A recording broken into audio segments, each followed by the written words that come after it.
할렐루야. 하나님의 은혜가 생수가 넘치는 수요 부흥 예배 나오신 모든 분들에게 함께 하시기 바랍니다. 아멘. 옆에 있는 분들에게도 서로 인사합시다. 사랑합니다. 축복합니다. 수요 부흥 예배 은혜가 넘치고 또 생명수가 넘치고 기도 응답이 넘치고 하나님의 임재가 가득한 그런 예배가 되길 바랍니다. 하나님은 자기를 가까이 하는 사람을 가까이 하신다라고 하셨습니다.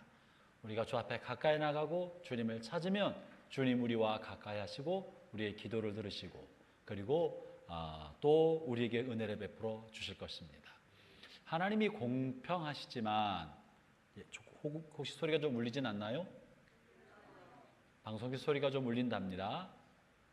하나님이 공평하시지만 어떤 면에서 하나님은 편애하시는 분이시기도 합니다. 내가 야곱은 사랑하고 에서는 미워하였다. 이런 말씀을 보면 하나님은 공평하시지만 하나님은 특별히 누군가를 더 사랑하는 사람이 있는 것이 틀림없습니다. 하나님은 수많은 사람 중에서 아브라함을 선택하셨고 하나님은 이새의 여러 아들 중에서 다윗을 선택하시고 다윗의 수많은 아들 중에서 하나님께서는 솔로몬을 선택하셨습니다. 이걸 볼 때 하나님은 편애하는 분이 틀림없습니다. 편애한다는 말은 누군가를 미워한다기보다도 특별히 하나님이 좋아하는 사람이 있다는 거겠죠. 하나님 어떤 사람을 더 좋아하신다고요? 제가 좀 전에 말씀드렸죠. 어떤 사람을? 하나님을 가까이 하는 사람을 주께서도 가까이 하신다. 그것이 틀림없는 거예요. 하나님을 전심으로 찾는 사람을 주께서 도우시는 것입니다. 그래서 우리가 늘 예배를 사모하고 예배 자리에 나오고 주님을 찾고 찾을 때 하나님의 더 큰 은총과 은혜를 입는 것이 틀림없습니다. 이 밤에도 성전에 나와 하나님을 찾는 여러분들에게 하나님의 크신 은혜가 함께하기를 바랍니다.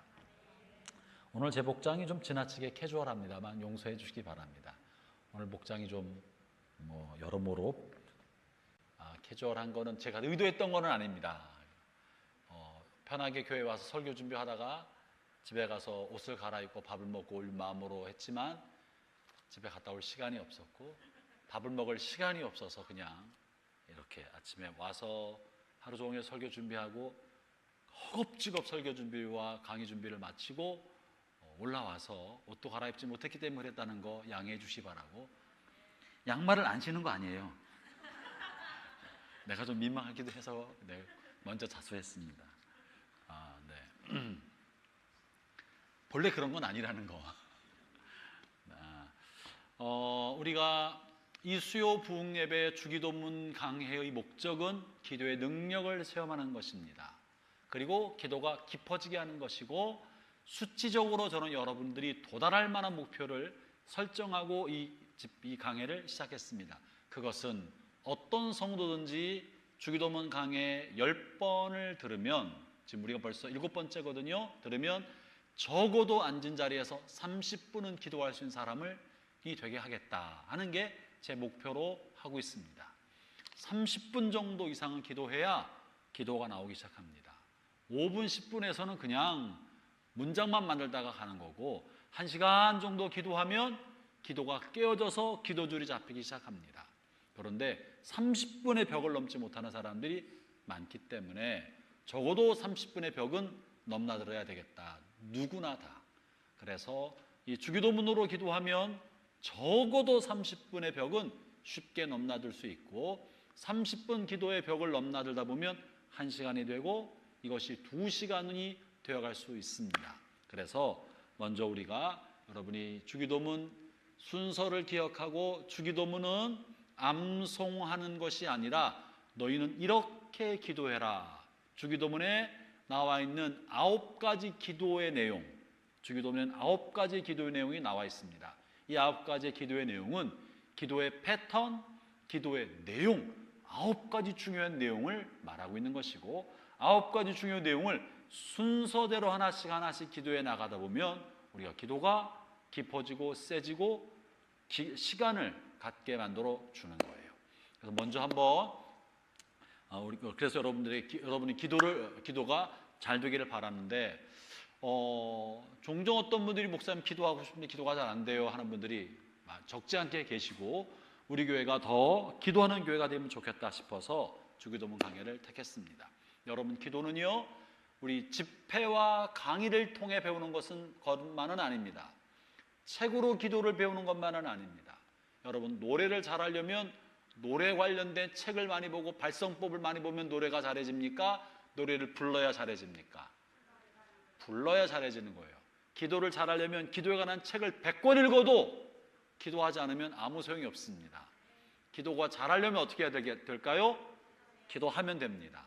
기도하면 되는데 무작정 기도하면 향방 없이 튀기 때문에 기도의 방법, 기도의 내용을 이 주기도문 강해를 통해서 충실히 익혀나가면 기도가 깊어지고 길어지고 기도의 능력을 경험하게 될 거라고 믿습니다.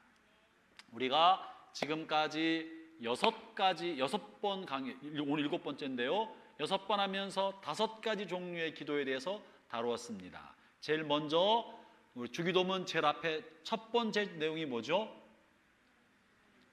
이거 봐야 되는 거 아니잖아요, 그죠? 우리 성경 보거나 열어보잖아요, 되죠? 제일 먼저 기도할 때 하나님을 부릅니다. 하늘에 계신 우리 아버지, 하늘에 계신 우리 아버지하고 하나님을 부름으로부터 시작합니다. 부를 때 이 부름은 하나님의 임재에 관한 요청이고 초청입니다. 하나님 아버지라고 부를 때 하나님의 임재가 임하도록, 하나님이 오시든지 내가 주님의 보좌 안에 들어가든지 나를 바라보고 계신 주님의 눈빛을 나도 바라보도록 주님께 초점을 맞추고 주님의 임재에 나가도록 마음을 모으는 시간이 주님의 이름을 부르는 시간이에요. 하늘에 계신 우리 아버지.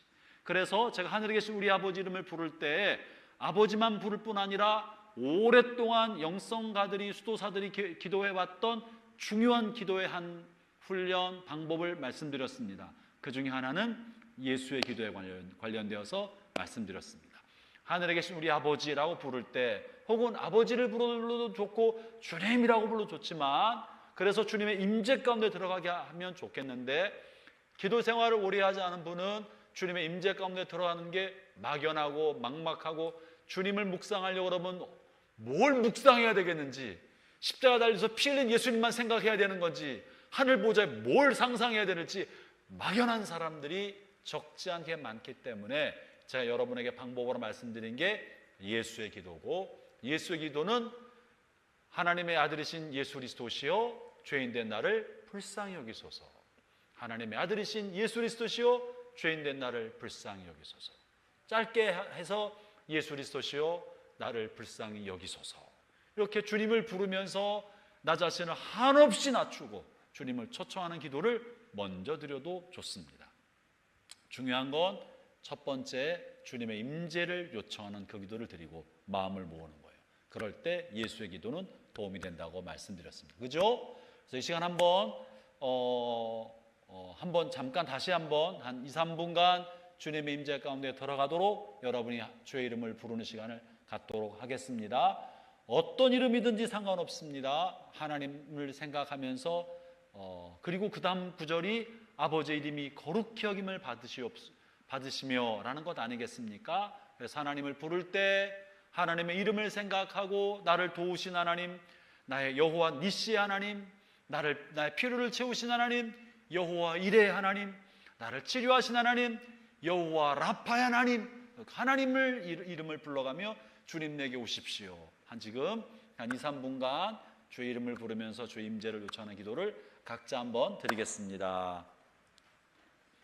하나님, 야훼 이레의 하나님, 나의 필요를 아시고 채우신 하나님, 부족한 자를 도우시고 약한 자를 일으키시며 나의 삶의 구석구석 섭리하시고 인도하신 하나님, 이 밤에 내가 주님 보좌 앞에 왔습니다. 주의 얼굴을 구합니다. 나는 주의 자녀입니다. 주의 종입니다. 주께서 불러 종으로 세우신 종이오니 주님 이 밤에 오셔서 제 입술을 주장하시고 제 말을 주장하시고 나의 생각을 주장하시고 주 앞에 주의 얼굴을 구하는 주의 자녀들을 주장하여 주옵소서. 오 성령님, 이 밤에 오시옵소서. 오 하나님이여, 이곳에 임하시옵소서. 주님 이 가운데 좌정하시고 주님의 영광이 드러나게 하여 주옵소서. 주여, 주여, 주여. 오 주님, 주님 오시옵소서. 주님 오시옵소서. 아버지시여, 아버지시여, 주여 오시옵소서. 주여 오시옵소서. 주님 오시옵소서. 주님 오시옵소서. 주님 오시옵소서.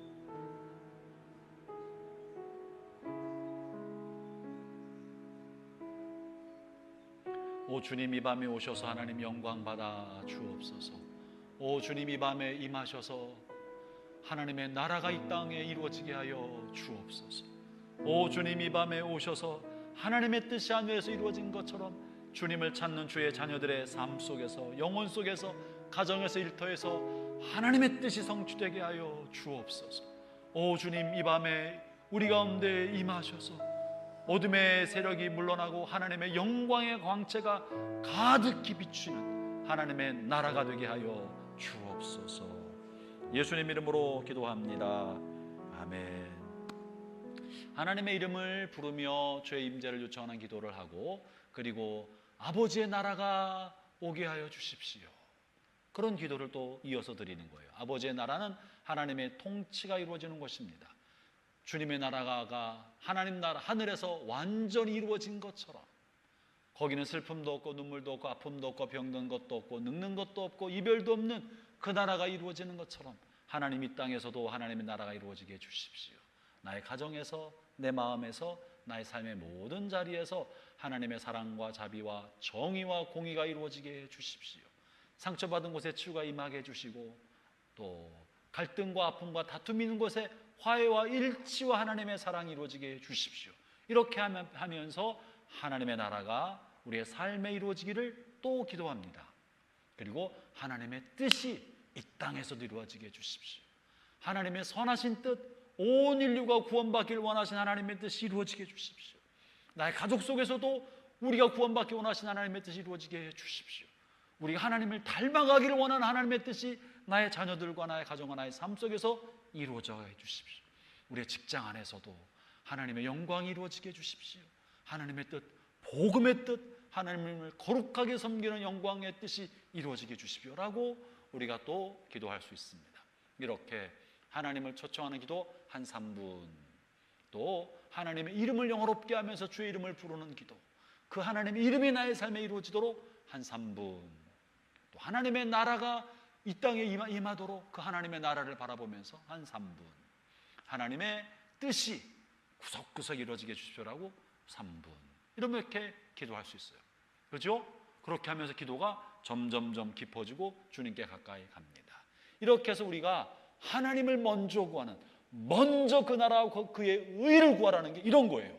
이렇게 하나님을 먼저 구하고, 3가지 하나님의 영광을 먼저 구하는 기도를 드리고, 그리고 나서 우리를 위한 기도를 지난 시간에 다루었는데, 우리를 위한 기도 첫 번째, 지난 시간에 말씀드린 것 중에서 우리를 위한 기도의 첫 번째로 주님께서 올려두신 것이 뭐냐면 우리의 육체의 필요를 채워주시는 하나님. 그래서 일용할 양식을 달라는 기도, 이거는 굉장한 인사이트와 통찰력과 주의 뜻이 들어있는 거예요.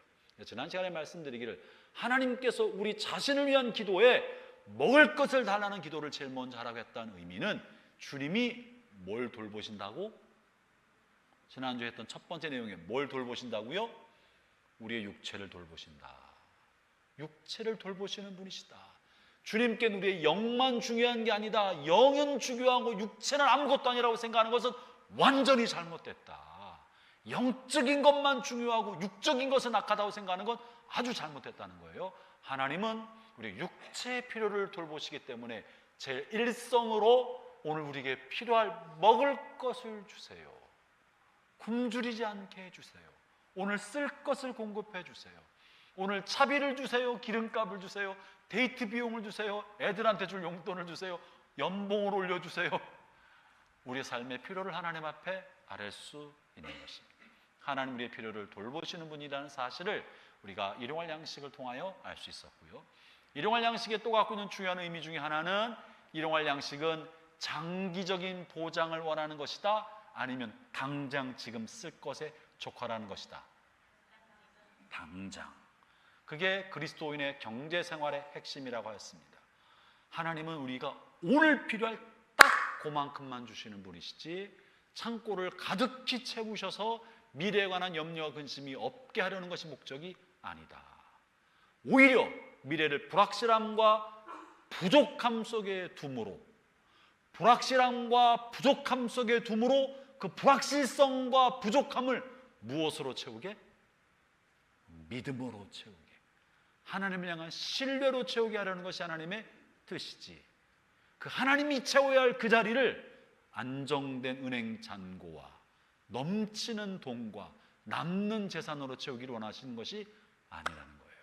그래서 우리의 삶에 어느 정도 아슬아슬한 벼랑 끝을 타는 마음으로 살아가는 것이 우리를 더욱더 경건하게 만들고 하나님을 위한 절대 의존의 감정을 가지고 살아가게 만들어 줍니다.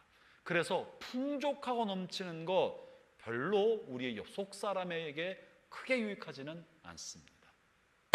그런 의미가 있었고, 또 하나는 일용할 양식은 나의 일용할 양식이라고 하지 않고 오늘 우리에게, 그래서 우리에게 일용할 양식을 달라는 기도 속에는 우리의 관심과 생각과 돌봄의 지평을 넓혀라 하는 게 들어있다고 말씀드렸습니다. 나 자신에 대한 관심에서 눈을 들어서 나와 더불어 살아가는 주변 사람들, 공동체, 이 사회를 바라보면서 우리의 필요를 구하도록 요청하고 있다는 거죠. 그래서 우리 사회 안에 가난하고 굶주리고 고통받는 사람이 있다면 하나님 그들의 필요를 채워주셔야 합니다 라는 기도가 이 속에 들어있고, 또 중요한 사실은 필요를 채워주십시오, 일용할 양식을 주십시오 하는 기도에는 뭐가 들었다고요? 그 일에 관해서 내가 이루어질 때까지 하는 나의 순종의 결단도 이 기도 안에 들었다. 기억하시지요? 기도는 막연히 하늘에만 던지는 것이 아니라 그 일이 땅 이루어지기를 원하는 간절한 만큼 나의 순종을 통해서도 하나님이 그 일을 하시기 때문에 순종의 결단도 들어있는 거예요. 이 땅의 필요를 위해서 기도하면 이 땅의 결핍을 위하여 내가 무엇을 해야 할지 나의 순종으로 하나님의 뜻이 이루어지게 해주십시오 하는 것이 이 오늘 우리에게 일용할 양을 주십시오 하는 기도 안에 들어있다는 겁니다. 그래서 우리가 공동체를 서로 돌보게 하는 것, 그것이 우리의 간구의 첫 번째였습니다. 오늘 이제 두 번째인데요, 이 두 번째는 우리를 위한 간구의 첫 번째는 육체를 위한 것이라면 우리를 위한 간구의 두 번째는 우리의 영혼을 위한 기도입니다. 그것은 굉장히 특별합니다. 육체에게 가장 필요한 것은 먹을 거잖아요, 그죠? 먹을 게 보장되지 않으면 굶주려 죽는 거고요, 못 먹으면 뭐 어쩔 수 없어요. 못 먹으면 다 죽는 거예요. 기도 많이 한 사람은 안 죽고 세상 사람만 죽는 거 아니고요, 또 목사는 안 죽고 평신도만 죽는 거 그것도 아니에요. 다 죽어요. 그 사람이 신앙이 많던 적던 다 죽는 거예요. 육체의 절실한 건 먹을 건데 우리 영혼의 절실한 필요, 가장 중요한 본질적이고 본능적인 필요는 무엇인가 하니 죄를 용서함 받는 것입니다. 죄 용서함 받는 것이 우리 영혼이 필요한 가장 중요한 것입니다. 여러분, 모든 사람은 태어나면서부터 이 땅을 살아가는 동안에 누가 가르쳐줘서가 아니라 우리 안에 죄성을 가지고 살아갑니다. 죄성이 있기 때문에 죄성과 하나님의 본성의 일부분인 양심, 하나님의 형상의 파편인 본성 안에 감추인 신성의 일부 양심인데, 죄성과 양심이 우리 안에 다 있기 때문에 이것이 안에서 상호 충돌을 일으킵니다. 그래서 어린아이도요, 자신의 잘못에 대해서 자각할 수 있을까요? 아이들은 죄를 지어도 아무렇지도 않게 해맑게 아무 죄의식이 없을까요? 우리 애기 엄마, 혜영자매 어떤 것 같아요? 자각하지요. 도덕과 윤리 교육을 통해서 아이들이 양심이 일깨워지는 게 아니고요, 교육 이전에 선언적으로 양심이 있기 때문에 죄성과 양심의 충돌을 어린 시절부터 갖고 살아갑니다. 그래서 사람은 다 죄성이 있어서 이러면 안 되는데 하는 양심의 고발을 하고 있기 때문에 어린 시절부터 늙어 죽을 때까지 끊임없는 죄의식을 갖고 양심의 고발 속에 살아갑니다. 그래서 우리가 본성적으로 열등감을 가지고 있어요. 모든 사람은 곰곰이 묵상하고 생각해 보면 열등감이 있어요. 왜냐하면 양심에 따라 살지 못하고 있기 때문에, 양심의 고발을 받고 있기 때문에 열등감 속에 살아가고 부끄러움 속에 살아가고 수치와 부끄러움 속에 살아갑니다. 부끄러움 속에. 그리고 내가 원하는 나의 모습, 높은 수준에 도달하지 못하는 자기 자신을 바라보면서 자존감이 낮을 수 있습니다. 이 모든 것은 우리 안에 있는 죄성과 죄가 몸에 열매로 생겨나는 것과 겉으로는 생기지 않지만 마음으로 생각하는 죄에 대한 자각, 양심의 자각 때문에 생깁니다. 사실 이 모든 것은 우리로 하여금 하나님을 찾게 하려는 것인데, 여러분 이것 때문에 우리는 죄 용서가 태어날 때부터 필요한 사람이에요. 그래서 이것이 있다는 걸 알아서 영국에서 지금부터 한 10여 년 전에 2000년대 이후에 2000년대 어간이었었죠.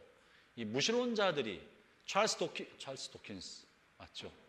리처드 도킨스인가? 리처드 도킨스죠. 만들어낸 신이라는 책을 쓴 리처드 도킨스가, 그 사람이 고문이 돼서 일군의 단체들이 만들어서 기독교 박멸 운동을 했습니다.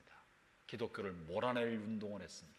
그래서 그 사람들이 캠페인을 벌였는데요, 세상에는 하나님이 없다, 마음대로 즐기고 살아라, 이런 표어를 붙여서 캠페인을 했습니다. 사진 한번 보여주시겠습니다. There is probably no God. 아마도 하나님은 안 계실 거야. Now stop worrying. 걱정하지 말고 and enjoy your life. 세상을 즐겨라.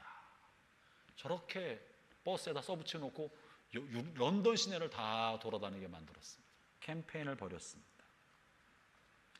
사람들은 생각할 때, 이 무신론자들은 생각할 때 우리의 삶을 죄책감과 죄의식, 이 양심의 죄의식이 기독교로부터 왔다고 생각을 하고, 이 양심과 죄의식을 없애면 인간이 자유로울 것이다.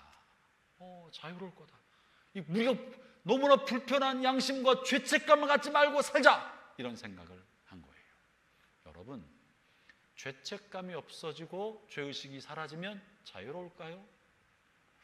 굶주림이 있다는 것은 먹을 것이 어딘가 있다는 뜻입니다. 우리 영혼이, 마음이, 몸이 굶주리다는 것은 굶주림을 채워줄 무언가 있다는 거예요. 일용할 양식이 있는 거예요. 목마름을 느끼고 있다는 것은 이 목마름을 채워줄 물이 어딘가 있기 때문에 우리 몸은 그것을 찾는 거예요. 우리 안에 거룩함을 사모하고 죄에 대해 아파하는 마음과 죄책감이 있다는 것은 죄를 용서받을 수 있는 누군가가 있다는 거예요. 죄책감을 없애버리면 자유로워지는 것이 아니라 오히려 우리 영혼이 죄책감이 없어도 우리 양심과 영혼은 오히려 메마르게 되고 굶주리게 되고 파멸과 죽음에 이르게 됩니다. 영혼이 그렇게 됩니다.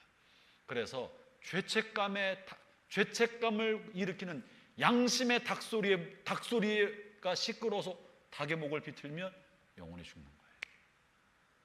많은 무신론자들이 유럽으로부터 일어나서 이런 일을 해왔습니다.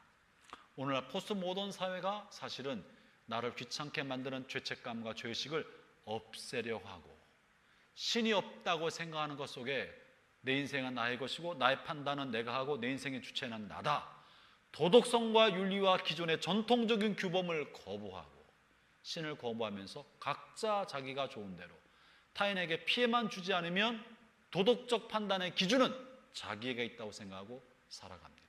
이것이 우리를 건강하게 만들지 않고 파멸의 길로 가게 만드는 것이고, 동성애는 이것으로부터 나온 거예요. 지금까지 가축규범은 사람들이 만들어 놓은 거고 기독교가 만들어 놓은 거기 때문에 중요하지 않다. 우리 자신이 규범이 될 수 있기 때문에 나는 나의 성적 정체성을 여성으로 하겠다, 남성으로 하겠다, 아니 어저께는 여성이었지만 오늘은 남성을 선택하겠다, 내 성은 내가 선택하고 나의 삶은 내가 선택한다, 남에게 피해를 주지 않으면 허리 아래의 문제는 내 맘대로다라고 생각하고 살아가는 겁니다. 죄의식을 지워버린 사람들에게서 가장 먼저 나타난 것은 음란한 삶입니다. 음란하고 타락한 삶인 것이죠. 그래서 우리가 예수님이 먼저 우리에게 우리의 죄를 용서해 주십시오라고 기도한 것은 영혼이 다시 살아나서 영이 살아나게 하기 위하여 사죄의 기도를 드리도록 한 것입니다. 죄를 용서받으려면 네 단계의 기본 단계를 거치게 되는데요.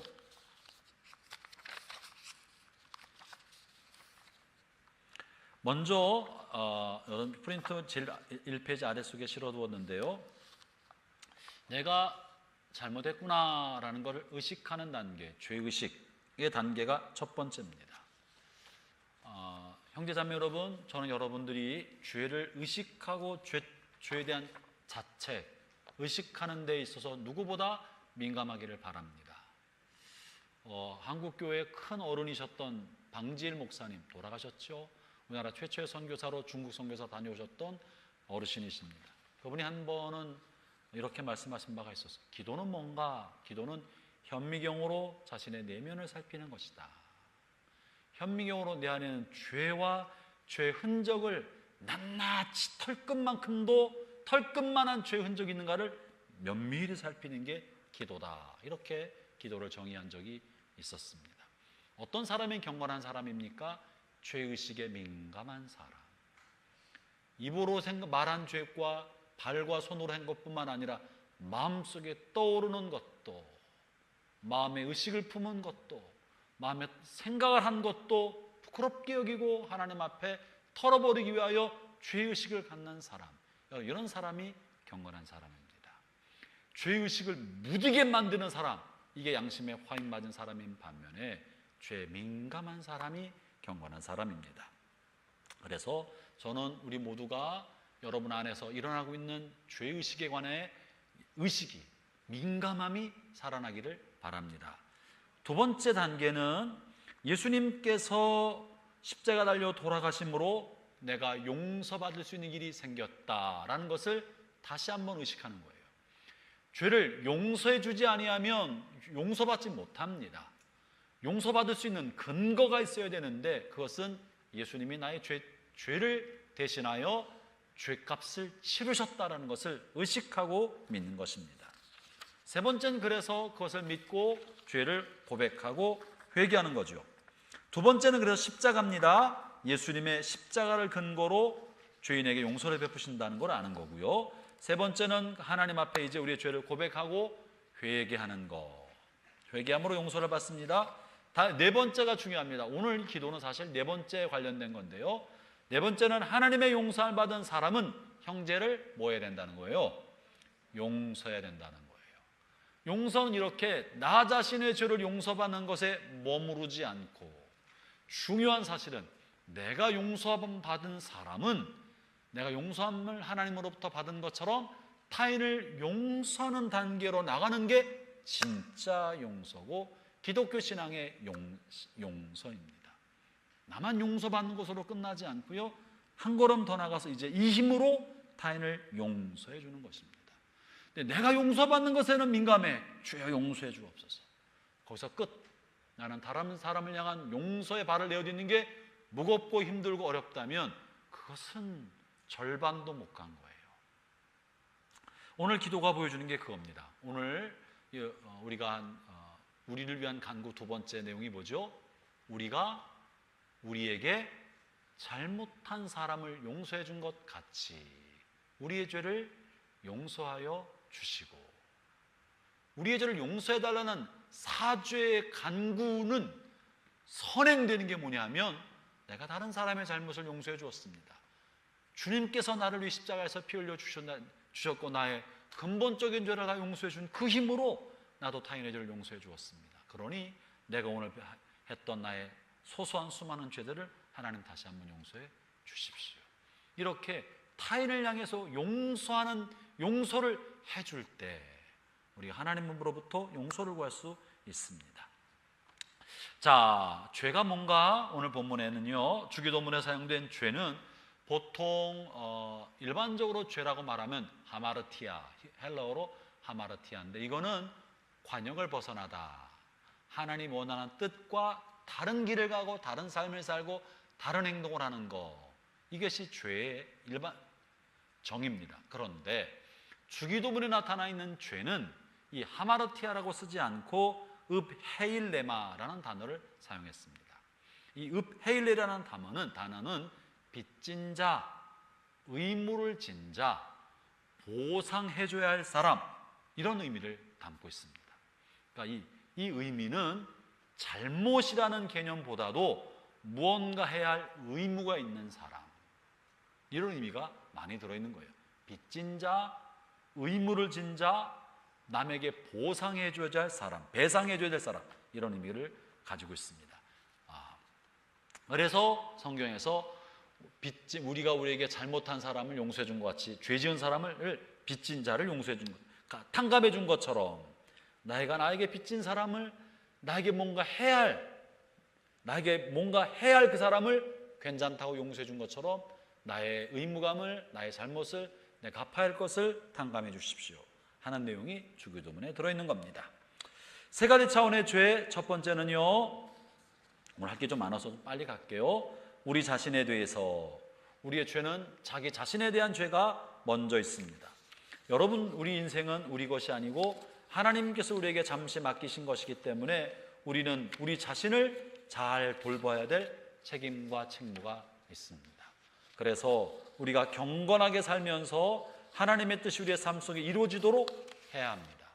내가 경건하게 살지 않고 방탕하게 살아서 내 몸과 영혼이 망가지게 만들었다면 우리가 나 자신에게 범죄한 것입니다.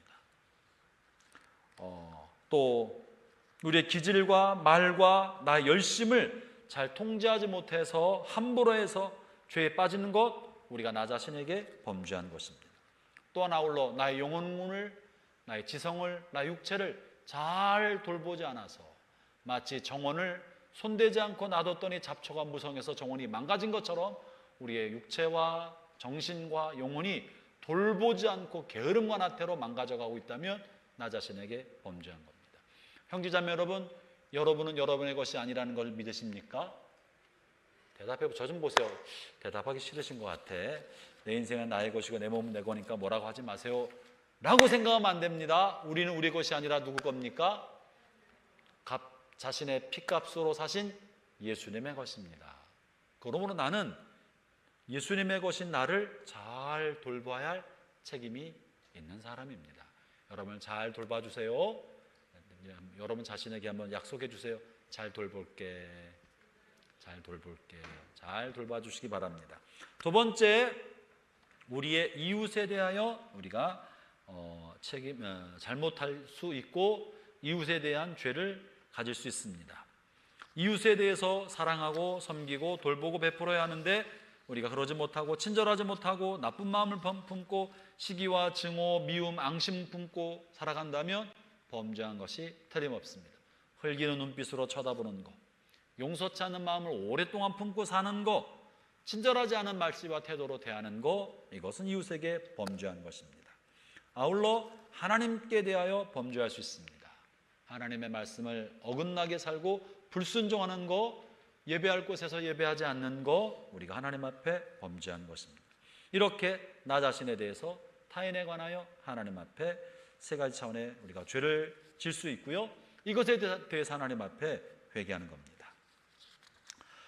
그러면 우리가 어떻게 오늘은 우리의 죄를 용서해 주십시오, 용서를 구하는 기도에 대해서 좀 다뤄보려고 하고요. 더 나아가서 다른 사람을 용서하는 것, 내가 다른 사람을 용서해 준 것처럼 저의 죄를 용서해 주십시오 라고 우리 기도하고 있는데요.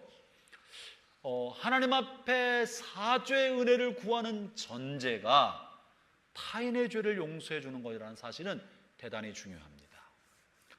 지금부터 한 1700여 년 전에 크리소솜이라는 교부가 있었는데요. 그 교부가 교회를 운영했는데 옛날 교부들의 시대에 썼던 기록에 남은 바에 의하면 크리소솜은 양심이 민감한 사람이고 꽤 맑고 정직한 사람이고 깨끗한 사람이었어요. 그래서 성도들을 그렇게 인도했는데 그 교회는 예배드리다가 주기도문을 예배 동안에 이렇게 우리가 사도신경 하는 것처럼 기독교 전통 속에는 주기도문을 주님 가르쳐준 기도를 예배의 한 부분으로 넣어서 오랫동안 해왔습니다. 그런데 종종 그 교회는 주기도문을 하다가 멈추는 일이 많았답니다. 하늘에 계신 우리 아버지 이름을 거룩히 여김 받으시며 나라의 마시며 아버지의 뜻이 하늘에서 같이 땅에서 이루어지게 하시고 오늘 우리에게 일용할 양식을 주옵시고 그 다음에 말을 못하는 거예요. 말을 못하는 게 기억을 못하고 까먹어서 그런 것이 아니라 왜? 오늘 우리가 우리에게 잘못한 사람을 용서해 준 것 같이라는 말을 못하는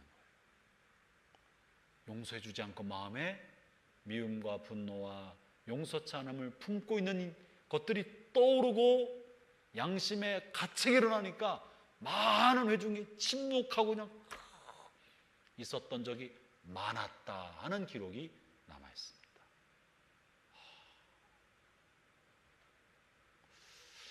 여러분, 오래전에 우리 믿음의 선배들은 깨끗한 양심과 하나님 앞에 부끄럽지 않은 양심을 가지려고 하나님 앞에 기도하면서 거짓말을 못하겠기 때문에 내가 나에게 잘못한 사람을 용서해 준 더 이상 말을 못하고 저나 여러분이 우리 양심과 속사람이 하나님 앞에 이만큼 진실하고 깨끗하게 살아갔으면 좋겠습니다.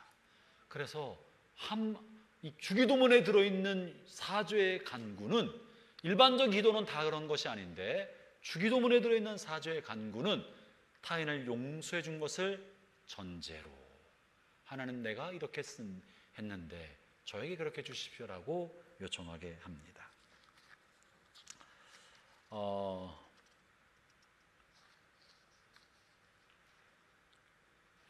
이렇게 하려면 먼저는 우리가 우리 죄에 대한 죄의식이 먼저 민감하게 살아있어야 가능합니다. 오늘날 우리는 죄의식이 무뎌진 사회 속에 살아가고 있고 죄의식이 생길 때 다시 말하면 죄책감에 불편한 감정을 갖는 것을 별로 선호하지 않습니다. 그리고 우리의 자녀들을 교육할 때도 자녀들의 마음에 죄책감을 심어주면 이 아이들이 억압된다고 생각을 해서 방종하고 잘못을 해도 지적하거나 훈육하지 않고 방종하고 있으면서 이것이 아이들을 자유롭게 만들고 억압시키지 않는 거라고 착각을 합니다. 그래서 어린아이들이 성장하는 동안에 선과 악을 분별하지 못하고 죄와 아닌 것을 분별하지 못하고 안에 양심이 자극이 있음에도 불구하고 괜찮은 것처럼 생각하는 경향이 적지 않게 있습니다. 오늘날 사회가 죄에 대하여 스스로 관대하게 만드는 사회 속에 살아가면서 우리 안에 죄의식과 죄책감이 매우 무뎌지고 있고 타인에 관한 마음이나 공중 도덕과 질서나 하나님을 향한 이런 민감한 감정보다는 자기 자신의 유익과 권리와 하고 싶은 것에 훨씬 더 민감하게 교육시키고 훈련시키고 있기 때문에 우리가 죄의식이 점점점 흐려진 사회에 산다고 볼 수 있습니다. 형제자매 여러분, 그래서 제가 선행에서 말씀드린 것처럼 우리가 죄에 대해 예민한 양심, 민감한 양심을 가져야 우리 하나님 앞에 거룩한 삶을 살 수 있고 우리 자녀들과 타인을 향해서도 그럴 수 있습니다. 그래서 먼저 용서를 구하는 기도하려면 우리의 죄의식이 깨어나야 합니다.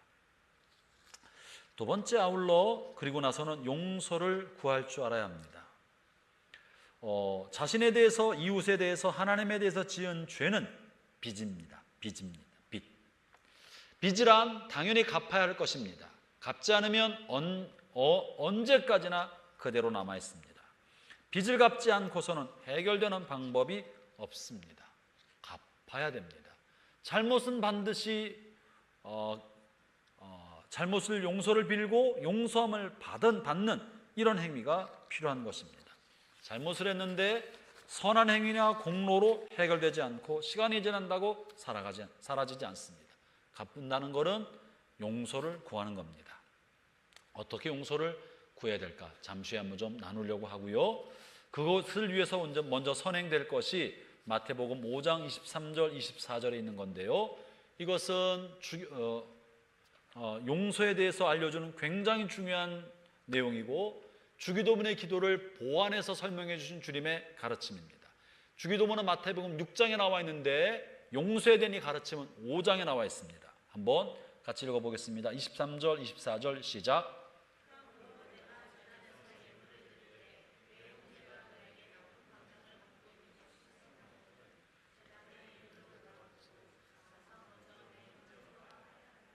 가서 내 형제와 화해하여라.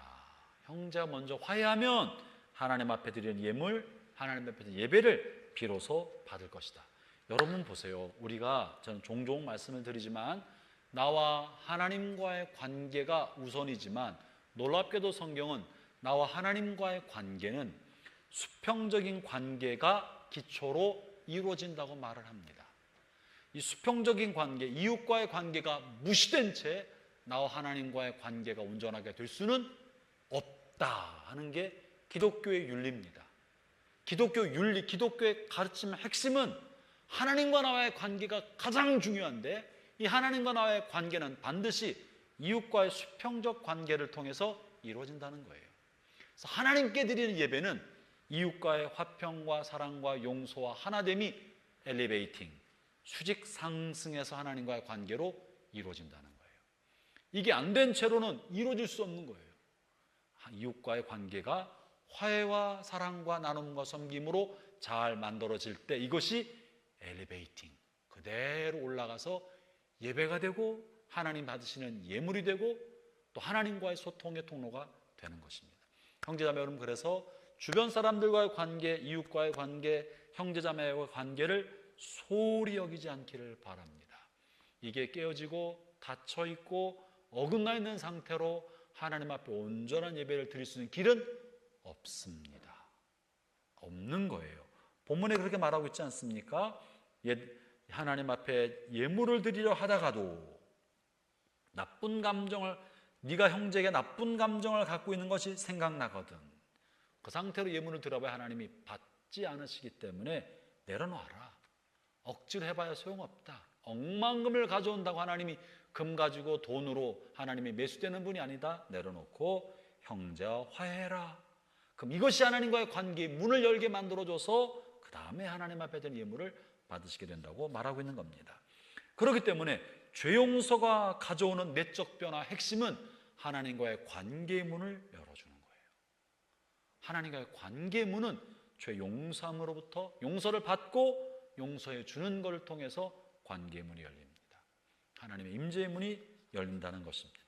그리고 그럴 때 하나님의 용서에, 사죄에 관한 확신을 얻게 됩니다.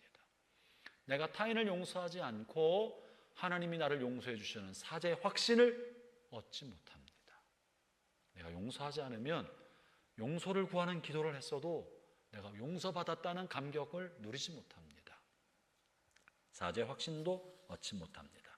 용서를 해주면 내가 하나님으로부터 받는 용서의 확신도 얻을 수 있게 되는 것입니다. 현대인의 영적 질환 중에 하나, 우리의 삶에서 잘 용서하기가 어려운 사람들이 많이 있습니다. 용서가 잘 안 되는 사람들이 되게 많은데요. 이유는 뭐냐 하면 용서를 빌지 않기 때문에 그렇습니다. 점점점 우리 사회가 용서를 비는 것이 멀어져 가고 있는 것 같아요. 잘못했다, 미안하다, 용서해다오라고 말하는 게 점점점 멀어집니다. 그 이유 중에 하나는 나 자신의 감정을 지나치게 소중하게 생각하기 때문에, 나 자신의 감정에 지나치게 집착하기 때문에 타인과의 관계보다도 내 감정, 내 자존심, 나의 감정을 돌보는데 더 마음을 들이기 때문에 관계가 어렵고 깨어져도 용서를 빌지 않는 그런 이 사회 구조로 되어가고 있는 것 같습니다. 여러분, 우리가 예수님을 잘 믿는다는 건 이 강을 넘는 거예요. 이 다리를 건너는 것입니다. 이 용서에 대해서 먼저 좀 다뤄야 될 것 같은데요.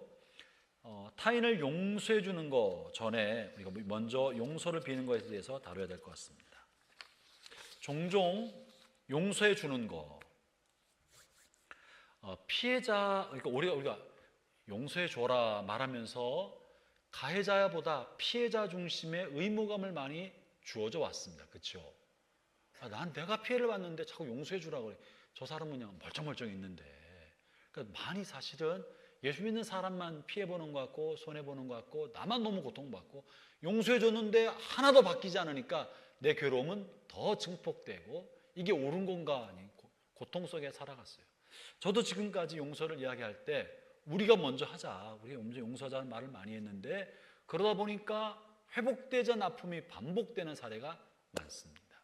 그래서 좀 다른 각도에서 좀 봐야 할 필요가 있어요. 이것은 뭐냐 하면 사실 많은 사람들이 예배 시간에, 설교 시간에, 교육에 다루지 않는 것은 용서받아야 할 사람이 갖는 의무와 책임입니다. 사실은 용서해 주는 것의 전제는 용서받아야 할 사람의 태도와 입장이 전제가 되어야 용서가 이루어지는데, 일단 먼저 우리가 예수님을 용서해 주셨으니 용서하자는 얘기부터 먼저 하다 보니까 관계가 잘 회복되지 않고 어려움이 누적되는 사례가 많았어요. 네 번째, 여러분 책 4번은 그런 얘기를 해주고 있습니다. 용서하는 것에 관련되어서 다루기 전에, 사실 오늘 예수님이 가르치는 기도에는 용서받을 사람의 입장은 실려있지 않지만 제가 용서에 관한 이야기를 하려고 하다 보니까 이 이야기를 다루지 않고서는 피해자만 계속 피해와 고통이 반복될 것 같아서 이 이야기를 좀 정리해서 실었습니다. 잠깐 볼까요? 5페이지죠? 우리가 피해 입고 고통을 받는데 무조건 용서해야만 합니까? 용서받을 자의 책임은 없습니까? 이 내용을 좀 다루려 합니다. 찾으셨습니까? 좀 내용이 돼서 블랭크 없이 여러분 다 실어두었는데 읽으면서 한번 넘어가겠습니다. 용서의 가장 중요한 개념은, 용서가 성립되려면 용서받을 자가 진심으로 잘못에 대한 반성과 회개가 있어야 합니다. 용서받아야 될 사람이 먼저 반성하고 사과하고 회개가 전제되어야만 용서라는 행위가 이루어집니다. 성경 어디에도 회개하지 않는 죄인을 용서해 준 사례가 없습니다. 하나님이 회개하지 않는 사람을 일방적으로 내가 너 죄 없게 해줄게 이런 적이 있었나요? 창세기부터 계시록까지 없습니다. 용서는 반드시 회개를 전제로 해주는 거예요. 그렇기 때문에 용서받을 사람의 사과와 잘못에 대한 인식과 용서를 비는 것이 용서를 받는 첫 번째 단계입니다. 이것 없이 상대방은 아무런 잘못을 느끼고 있지 않고 뻔뻔하게 살고 있는데 나만 계속 용서하라고 하니까 내 마음만 아프고 바뀌는 건 하나도 없고 계속 피해자가 제2, 제3의 피해를 계속 받는 사례가 생기는 거예요. 우리가 먼저 잘못한 사람의 선행되어야 될 게 있다는 것을 알아야 될 것 같습니다. 회개 없이 용서를 권리처럼 요구할 수 없습니다. 물론 우리가 상담을 하거나 다른 사람을 도울 때 두 사람의 관계가 깨어졌으면 성숙한 사람에게 먼저 용서해 주세요. 저 사람이 사과 않더라도 먼저 성숙한 사람이니까, 어른이니까 먼저 용서해 주세요라고 말할 수 있지만 한두 번이지. 그래요, 안 그래요?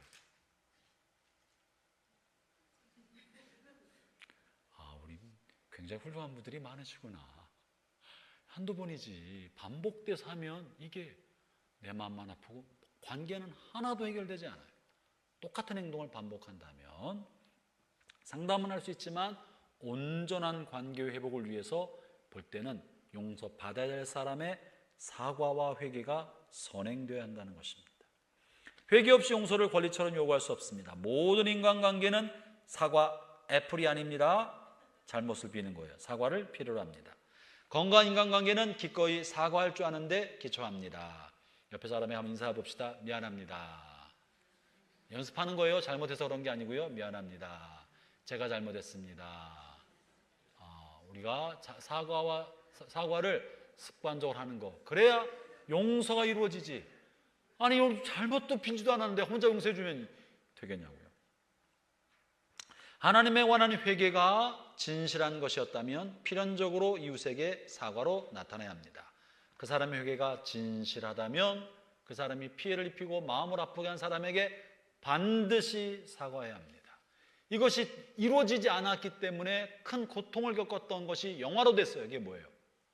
우리가 잘 알고 있는 밀양이라고요. 이 아들을 납치해서 유괴해서 아들을 살해한 이 학원 원장이 감옥회에서 하나님 앞에 회개하고 나 하나님의 자녀가 됐습니다. 난 마음에 평안 얻었으니까 아들 죽은 당신 전도연 씨, 당신도 마음에 평안 얻으세요. 이렇게 전도회 맞죠? 말하면 되냐고. 그러니까 이 전도회는 너무 화가 나서 아들 죽은 나도 용서하지 않았는데 왜 하나님 저 사람 먼저 용서해 주셨습니까? 하나님의 또 화가 나니까 신앙도 버리잖아요. 여러분 사과가 필요한 겁니다. 회개 없이 하나님 앞에 용서받은 사람은 반드시 자신이 피해를 준 사람에게 용서를 받아야 하나님으로부터 용서를 받는 겁니다. 피해를 본 사람이 용서해 주지 않으면 하나님도 그 사람의 죄를 용서해 주지 않으실지도 모릅니다. 먼저 용서를 받아야, 그래야 사람의 용서를 받아야 하나님의 용서도 온전히 이루어집니다. 진정한 용서와 화해는 사과를 통해서만 가능합니다. 용서에서 주의할 점, 피해자의 의무만을 강조하면 안 된다는 겁니다. 하나님이 인간을 어떻게 용서하실까요? 제멋대로 죄를 짓고 무조건 마음대로 죄 지고 하나님이 무조건 용서를 빌기만 하면 그렇지 않는다는 거예요. 마음대로 죄를 지면 죄를 진 사람들에게 용서를 구하고 빚을 갚아야 탕감이 되는 겁니다. 우리는 하나님이 인간을 용서하는 방식으로 용서해야 합니다. 회개와 사과를 전제로 하는 거예요. 성경 어디에도 회개하지 않은 인간을 하나님 용서하신다는 언급이 없습니다. 계속해서 죄진 자를 무조건 용서하는 것은 하나님도 하시지 않는 일이라는 사실을 상기해 볼 필요가 있습니다. 용서하는 자의 의무 이전에 용서받아야 될 사람의 의무와 책임이 큽니다. 세 가지를 실어두었는데요. 첫째는요, 진심 어린 사과. 용서받을 사람이 해야 할 책무와 의무의 가장 큰 거는 진심 어린 사과입니다. 사과는 성숙한 사람만 할 줄 아는 겁니다. 사과는 저절로 습관되지 않습니다. 몸에 애써서 익혀야 할 거룩한 습관이 잘못을 깨닫고 잘못을 깨닫는 순간 자존심을 무너뜨리면서 사과하는 거예요. 이 사과는 성숙한 사람의 거룩한 습관입니다. 그래서 우리가 천국방언 우리가 미안합니다, 사랑합니다, 반갑습니다 연습하는 거, 미안하다는 말을 잘 미안할 때마다 할 줄 아는 거 성숙하고 거룩한 습관입니다. 아울러 사과는 사과로 끝내야지 내가 미안하지만 당신도 그랬잖아 이러면 안 된다는 거예요. 미안합니다로 끝내야지 미안합니다만 이러면 안 된다는 거예요. 만 넣지 말고 미안합니다 끝. 그렇지만 만자 나오려면 입을 딱 꾸며버려야 돼. 그러지 말아야지. 변명이 들어가면 사과의 진정성이 없어집니다. 사과는 사과로만 끝나야 한다는 거. 여러분 부부 사이에도 꼭 사과하지만 그렇지만 당신도 라고 할 때 입을 그냥 다물고 입을 때려서라도 그 다음 말을 하지 않도록 하기 바랍니다. 그 다음 말을 붙이는 순간 사과는 또 다른 전쟁으로 번지기 때문에 또 회복이 안 되는 일들은 미안하다고 했으면서 그 다음 말을 꼭 붙여서 당신도 어쩌고 저쩌고. 나의 사과로 끝나야지 너도 사과라고 강요하면 안 됩니다. 사과의 진정성은 자신의 사과로 끝나는 겁니다. 아울러 사과는 상대방의 아픔을 주었다고 공감하는 일에 초점을 맞춰야 합니다. 내 아픔만이 아니라 내가 상대방의 아픔을 주었다는 것을 의식할 때 사과가 진정성이 생깁니다. 그리고 상대방이 마음의 상처로부터 벗어나도록 도와주는 거지. 내가 미안하다고 말했잖아, 미안하다고 했지, 했으면 됐잖아, 왜 자꾸만 그래, 이러면 안 된다는 거예요. 마음을 풀어주도록 해야지 말로 해서 미안하다는 게 된 게 아니라, 미안함은 상대로부터 용서받을 때 용서받는 거지 미안하다고 말했다고 용서가 다 끝나는 건 아니다. 마음을 풀어줘야 한다는 거. 때로는 사과보다는 말보다는 글로 표현하는 것이 효과적일 수 있습니다. 두 번째, 용서받는 사람의 두 번째 의무는요, 동일한 죄를 다시 짓지 않는 겁니다. 가나안 여인의 죄를 용서해 준 주님께서 그 여인에게 하신 말씀이 있습니다. 여인이 대답했습니다. 주님, 아무도 없습니다. 그러자 주님께서 나도 너를 정죄하지 않는다, 가거라. 그리고 다시는 죄를 짓지 말라고 말씀하셨습니다. 사과는 동일한 잘못을 짓지 않겠다는 결심과 결단을 포함해야 사과가 진정성 있는 사과가 됩니다. 반복하면 그 사람의 말에 무슨 진정성이 있겠습니까? 다시 짓지 않는 것, 이것이 용서받으려고 하는 사람이 가져야 할 두 번째 중요한 의무고 책무입니다. 마음에 그런 염두를 두어야 합니다. 진심 어린 뉘우침이라면 실수를 반복하지 않으려는 의지적 결단과 구체적인 계획이 필요합니다. 어떤 나쁜 습관에 중독된 것보다 더 나쁜 것은 자신의 잘못을 인정하지 않고 거듭거듭 습관적으로 반복하는 것입니다. 용서해 주려는 사람이 보고 싶은 거는요, 애쓰는 모습인 거예요. 저 사람이 습관이 잘못하고 반복한다는 거 알지만 그래도 진심 어린 마음을 가지고 있다면 애쓰는 모습을 보고 싶은 건데, 애쓸 생각도 하지 않고 그냥 입으로만 하면 진정성이 없어서 온전한 사과가 되지 않는 것입니다. 세 번째 의무는요, 보상입니다. 여기다 동그라미 쳐놓으세요. 두 번째까지 많이 생각하는데 세 번째는 잘 생각하지 못하는 경우가 있습니다. 잘못의 의미가 빚이 의미가 있다고 들었어요. 말씀드렸어요. 배상의 의미가 들어있는 거예요. 그러니까 타인에게 한 잘못은 빚인 거예요. 빚. 라이트의 빚이 아니라 뎁, 빚이라고요. 이 빚은 갚아줘야 하는 거예요. 그 사람의 마음에 뭔가 보상해서 상처받은 손상본 무언가를 채워주도록 하는 거예요. 돈만 말하는 것이 아니라 무언가 상처로 인해 생긴 그 빈 것을 채워주는 그런 것까지 해야 사과하고 용서가 이루어지지. 말로만 미안하다고 했잖아, 미안하다고 했잖아, 100번 해줄까, 미안해 이렇게 해서는 안 된다. 뭐가 필요한지를 알고 원하는 걸 채워줘야 합니다. 손해배상과 같은 겁니다. 보상은 내가 당신에 강한 고통을 만회하기 위해서 기꺼이 무엇이든지 뭐라도 하겠다는 태도가 보상입니다. 아멘 한번 해보세요. 안 하네. 안 하겠다는 거죠. 말로만 미안하다고 끝내겠다는 거죠. 보상은 내가 상대방에 강한 고통을 만회하기 위해서 기꺼이 무엇이든지 하겠다는 태도다. 아멘. 우리가 하겠다고 하는 마음을 가져야 되는 거예요. 그래서 성경에서 말하는 이 보상은 공의에 기초한 거예요. 공의. 삭개오가 죄를 뉘우쳤을 때 어떻게 했습니까? 주님이 삭개오를 부르고 오늘 내가 너희 집에 유해야 되겠다 할 때 삭개오가 주님을 환영하면서 뭐라고 말했죠? 나의 재산의 절반을 주겠습니다. 누구에게 훔친 게 있다면 4배나 갚겠습니다. 그렇게 하지 않았습니까? 여러분, 이렇게 보상하는 거예요. 그것이 사과의 태도입니다. 내가 저지른 실수를 만회하기 위해 할 수 있는 최선을 다해 보상해야 합니다. 미안합니다라고 말하는 것을 미루지 마십시오. 내가 잘못했습니다라고 말하는 것은 용기 있는 일이고 하나님을 경외하는 믿음입니다.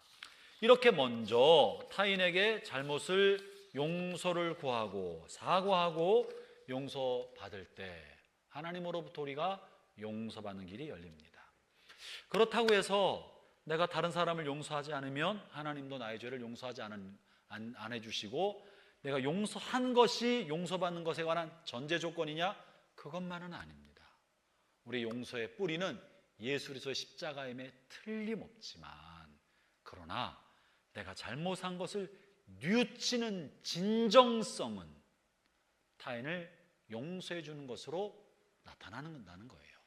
타인을 용서해 주는 것이 우리가 용서받을 수 있는 근거다, 이거는 아니에요. 이해하시겠죠?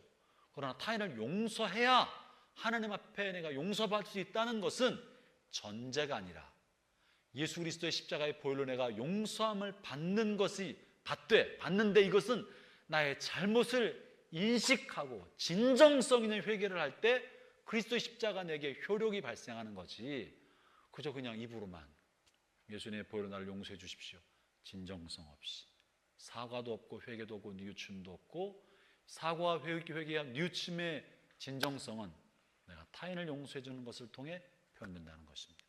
그러므로 형제자매 여러분, 우리가 주기도문으로 기도할 때 용서에 관한 이 개념을 이해하고 용서를 실천하고 또 용서를 그렇게 하기를 바랍니다. 자, 다시 이제 3페이지로 오겠습니다. 먼저는 용서받아야 될 사람, 잘못한 사람의 입장에서 잠시 말씀드렸고요. 용서해줘야 하는 사람의 입장에서 이제 몇 가지 말씀드리고 마무리하려 합니다. 이 기도는 나 자신의 죄에 대한 용서를 구하기 전에 우리가 잘못한 사람을 용서한다는 것을 하나님 앞에 고백하는 기도입니다. 어떤 사람들은요, 믿음으로 예수 그리스도 안에서 우리의 모든 죄가 처리되었기 때문에 용서를 구할 필요가 없다고 말합니다. 그러나 이건 잘못된 겁니다. 천국 가는 우리의 죄의 뿌리, 원죄는 완전히 한 번에 용서함 받았지만, 또 미래와 과거에 오늘날 지을 수 있는 모든 죄도 대가가 치루어졌지만, 그러나 예수님께서 내가 너희 발을 씻기지 아니하면 나와 관계없다고 말씀하신 것처럼 날마다 그리스도의 사죄의 은총을 우리는 입어야 합니다. 날마다. 왜냐하면 우리가 날마다 죄를 짓고 있기 때문에 그렇습니다. 또 어떤 사람은 나는 다른 사람을 용서할 수 없을지라도 하나님께서 예수님의 보혈로 내 죄를 용서해 주십시오라고 기도하지요. 어떤 사람이나 우리가 그렇게 하죠. 나는 용서 못하지만 주님은 나를 용서해 주세요. 나는 부족하잖아요. 그렇게 기도하지만 그것은 주님이 가르쳐준 기도와는 관계가 없는 겁니다. 주님 그렇게 말씀하지 않으셨습니다. 또 어떤 사람은 너무 양심이 예민하기 때문에 내가 남을 용서할 수 없으니까 아예 주기도문의 기도를 안 하려는 그리스도성 같은 그런 사람들도 있었습니다. 우리는 그래서 주님이 가르쳐주고자 하시는 바는 이 주기도문의 기도를 통해 그 시간만큼이라도 내 마음에 불편한 감정과 상한 마음을 갖게 만드는 누군가를 향해서 용서하도록 하고 있는 거예요. 우리가 용서함에 있어서 매우 중요한 두 가지 원리를 좀 여러분에게 나누려고 합니다. 먼저는요, 마태복음 6장 14절 15절 한번 읽어보시겠습니까? 다시 함께 읽겠습니다. 시작.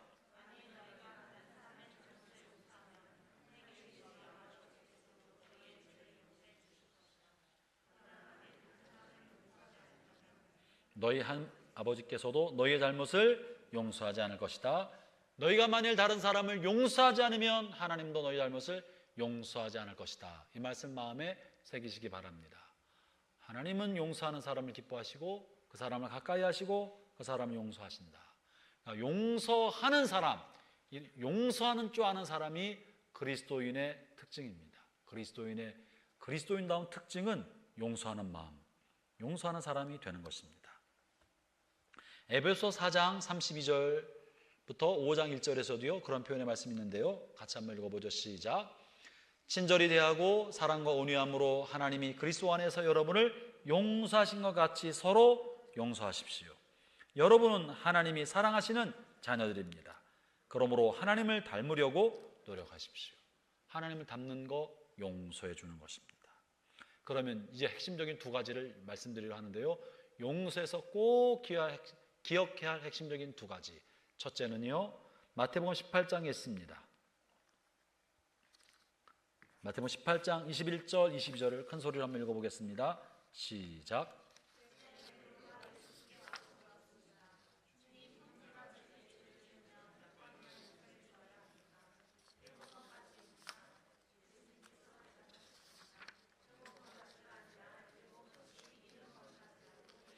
네, 이것이 어떤 사람이 나에게 거듭거듭 잘못했을 때 7번씩 70번까지라도, 상대방이 나에게 7번씩 70번 490번까지 잘못했을 때 용서해 주어라, 이렇게 주로 이제 이야기하고 듣고 생각하고 왔어요.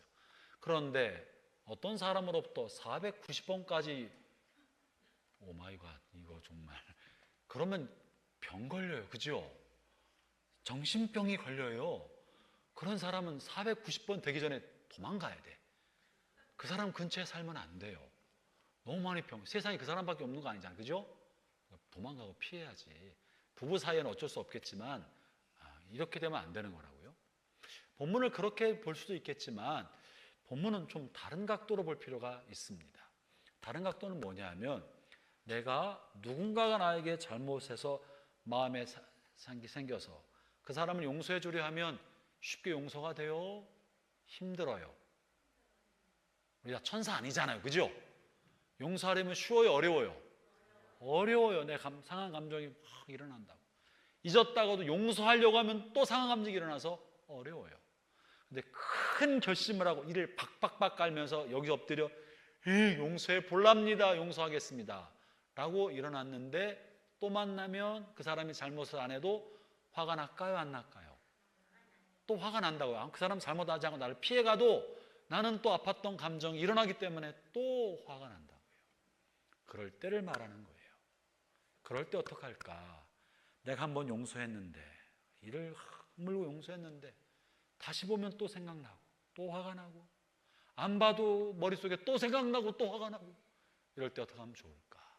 그럴 때 용서를 7번씩 70번이라도 반복해라 라는 뜻입니다. 7번씩 70번 계속 잘못한 사람, 이걸 말하는 것만이 아니라 내가 한번 용서했는데 용서 한 번 용서로 끝나지 않고 또 아지랑이처럼 일어나고 또 스물스물 냄새가 기어오르면 너무 고통받으니까 그때 또 한 번 용서하는 것. 주님, 내 오늘 용서합니다. 또 용서합니다. 또 잊고 살다가 비슷한 사람이 지나가는 뒤통수만 봤는데 또 막 갑자기 또 막 뒷골이 아프고 식은땀이 나고 그럴 때가 있잖아요. 그럴 때 그 사람도 아니야, 뒤통수만 닮았어, 옷이 조금 닮았어. 그래도 막 땀이 나고 막 가슴이, 심장이 벌떡벌떡 뛰고 도망가고 싶고 이런 마음이 들 때가 있다고요. 그럴 때 또 한 번 주님 또 용서합니다. 용서합니다. 내가 용서합니다. 예수님이 나를 용서하신 것처럼 내가 용서합니다. 주님 용서합니다. 내가 또 용서합니다. 이렇게 거듭거듭 용서를 반복해서 오늘 7번 그 사람을 용서했어. 그거를 70번씩 반복해서라도 마음에 반복해서 용서해서 악성 감정, 미움의 감정, 분노의 감정이 나를 사로잡지 못하게 하라는 것입니다. 이해하시겠죠?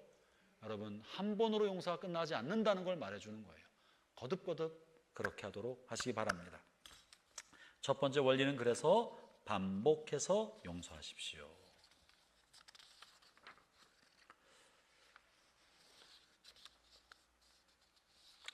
그 다음에 용서의 기초는 뭘까? 이거는 일만 달란트 빚진 사람을 통해 주님께서 말씀하신 바가 있습니다. 마태복음 18장 32절 33절의 말씀인데요, 같이 한번 읽어볼까요? 시작.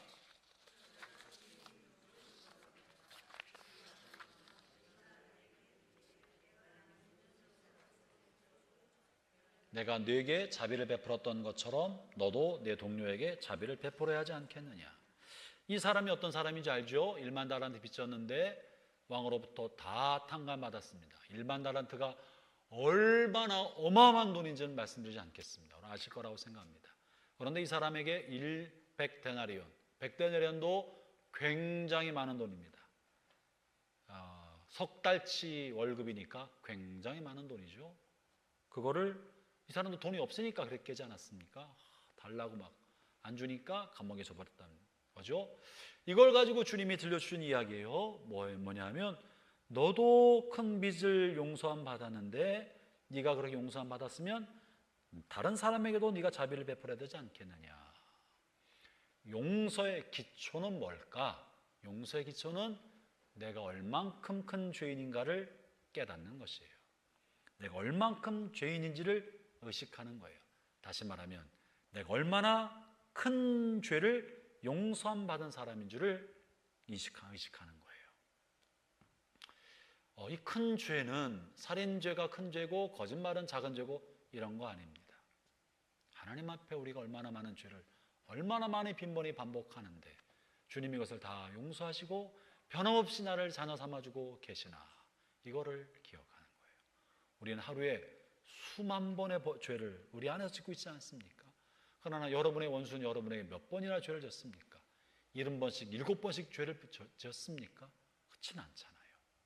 내가 받은 용서함이 이렇게 많다면 다른 사람을 향해서도 우리가 용서해 줘야 되지 않겠느냐 하는 이야기를 하고 있습니다. 그래서 반복해서 용서하려 할 때 내가 얼마나 많이 용서함 받은 사람인지를 떠올리고 생각하고 그것을 용서의 기초로 삼는 것입니다. 용서의 태도는요, 마음으로 용서하는 거예요. 마태복음 18장 35절을 읽어보겠습니다. 시작. 너희가 형제를 마음으로부터 용서하지 않는다면 하늘에 계신 내 아버지께서도 너희에게 이같이 하실 것이다.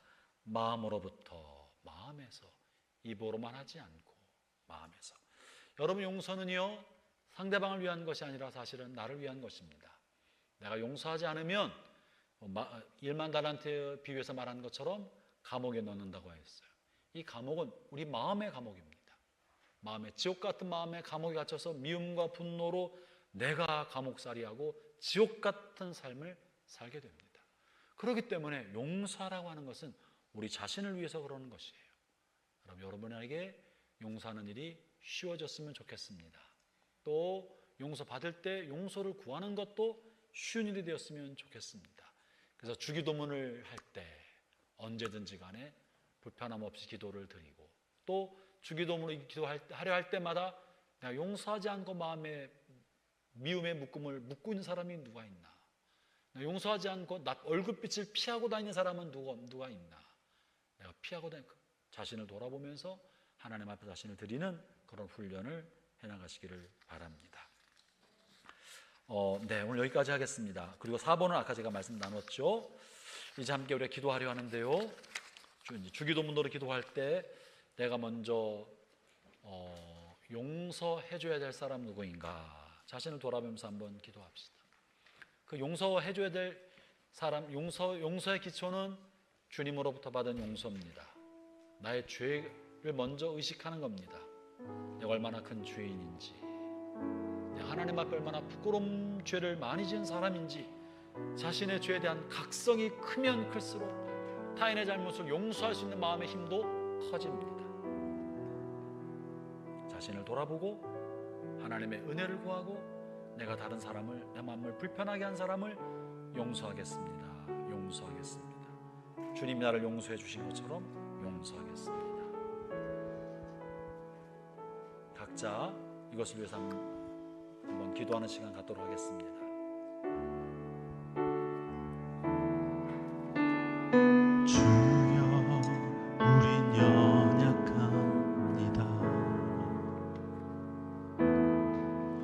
우린 오늘을 힘겨워합니다.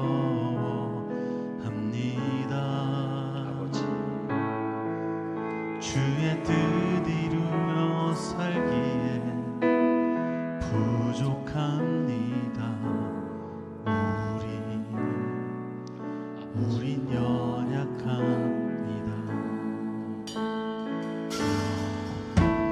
주여, 우린 넘어집니다. 오늘 하루 또 실수합니다.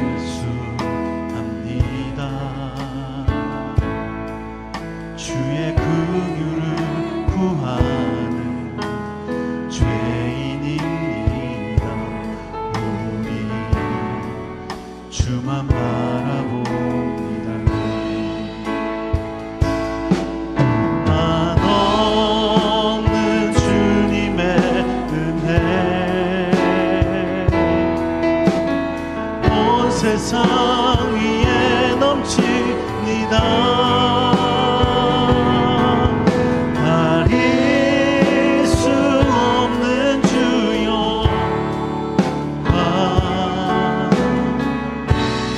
온 땅 위에 충만합니다.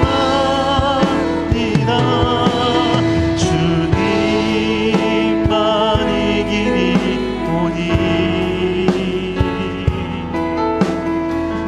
우리 그 길 따라갑니다.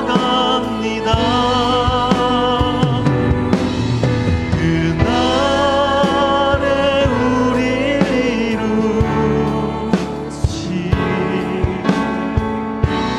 주는 완전합니다.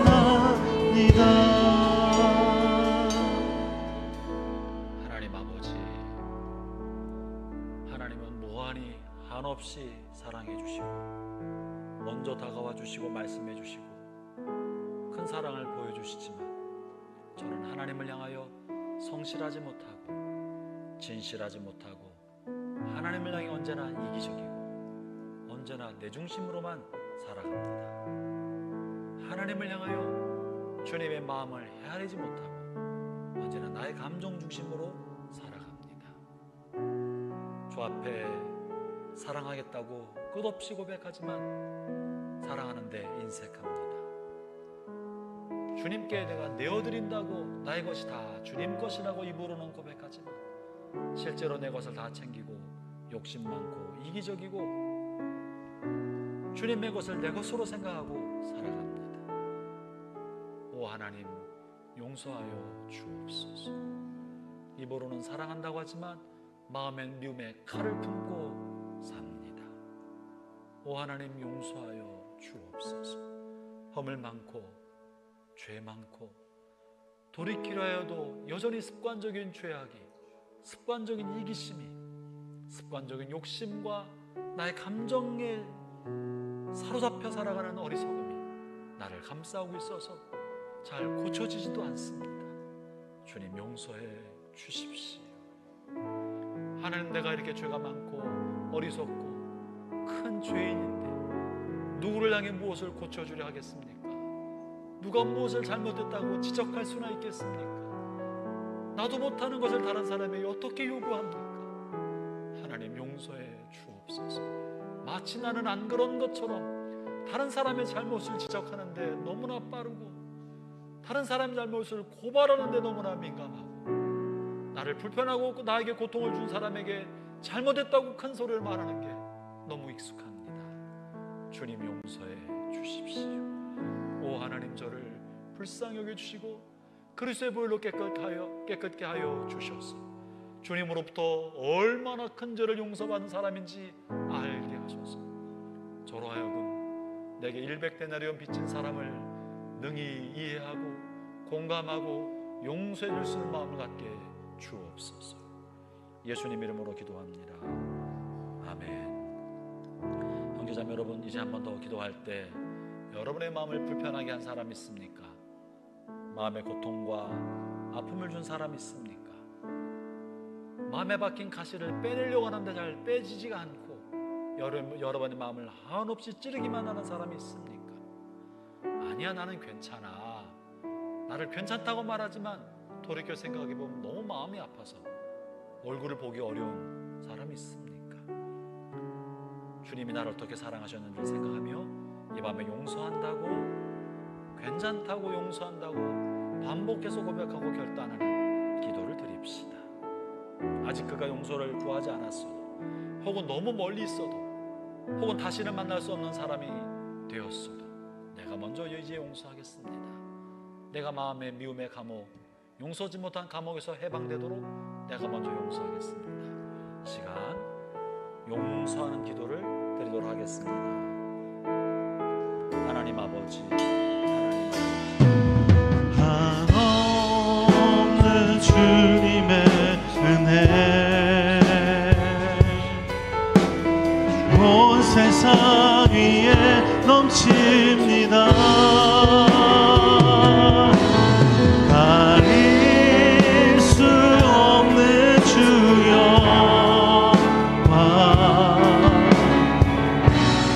온 땅 위에 충만합니다.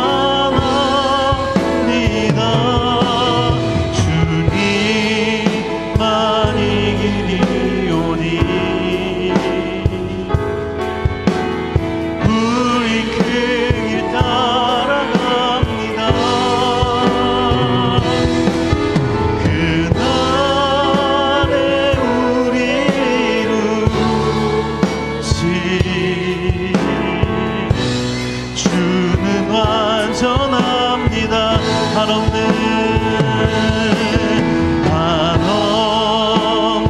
주님의 은혜 온 세상 위에 넘칩니다. 가릴 수 없는 주여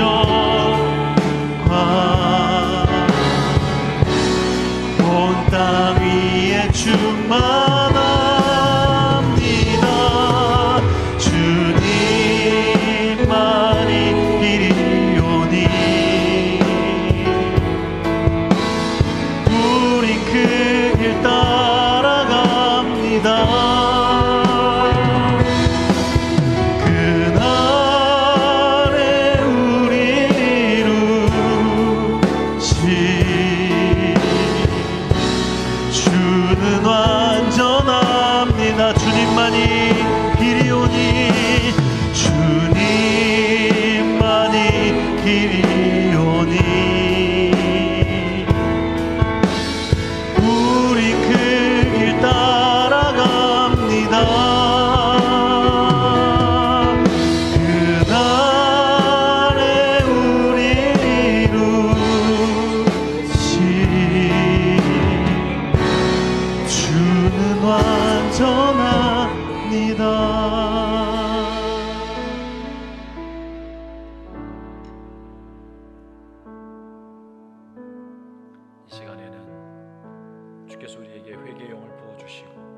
용서해내고 작은 죄도 내 마음에 내 영혼에 남아있는 것을 용납하지 않으려는 거룩한 몸부림이 내 안에 일어날 수 있도록 기도합시다.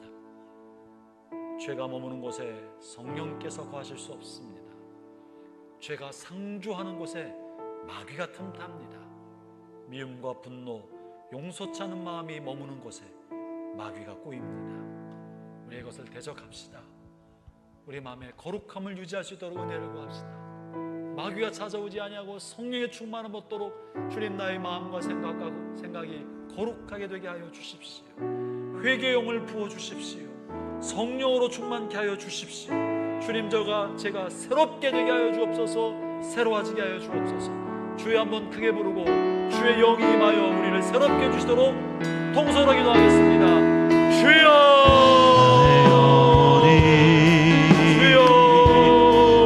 잠잠히 하나님 아버지 하나님만 내 마음이 영혼이 깨끗하고 정결하고 순수해서 하나님 거룩 악한 생각과 나의 구원이 내가 떨어지려 할 때마다 거부하게 그에게서 내어뱉게 하여 주셔서 정결함과 거룩함을 유지하게 하여 주옵소서.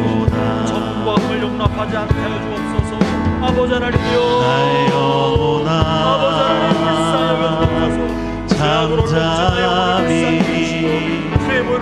하나님만 바라라. 회개의 영을 부어주시사 아버지 잘못 나의 소망이 아버지 하나님이여 저에게서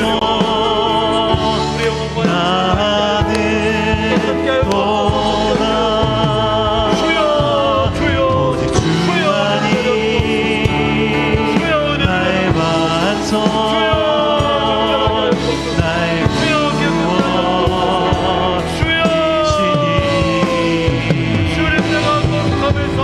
주만이 나의 산소 내가 요동치 아니 오직 주만이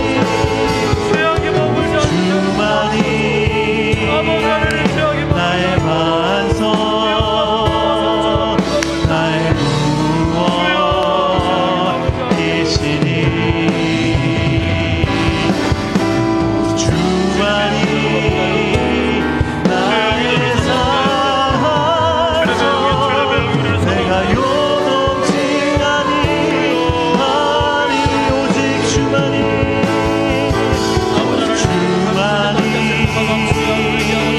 나의 반석 나의 구원이시니 주만이 나의 산소